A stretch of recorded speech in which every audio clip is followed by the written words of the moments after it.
नज़र का तेज होना अच्छी बात है, मगर इतनी भी तेज ना हो कि सामने बैठी औरत अपना दुपट्टा ठीक करने पर मजबूर हो जाए।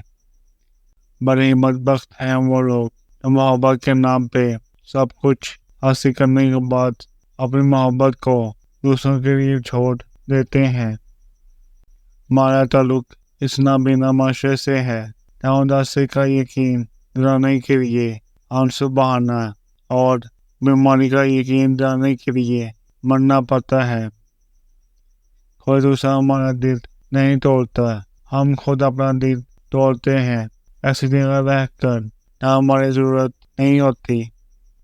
रूठ जाने के बाद गलती चाहे जिसकी भी हो, बात का आगाज वही करता है जिसको बेपनाह मोहब्बत हो। मोहब्बत क्या है? तस्लीम मोहब्बत किसको कहते हैं? तेरा मजबूर कर देना, मेरा मजबूर हो जाना। जिंदगी में बहुत कम ऐसे लोग मिलते हैं और सच में आपके साथ मुखलिस हों, और न ज़्यादातर सिर्फ दिखावा ही होता है। जब ये दो निशानियाँ ज़ाहिर होने लगें तो समझ लो कि तुम्हारे प्यार के दरमियान कोई दूसरा आ गया है।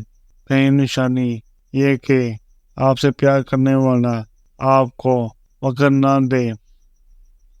दूसरी निशानी ये कि आपकी हर बात में कोई न कोई गलती निकाल कर आपसे लड़े और छोड़ जाने की बातें करे।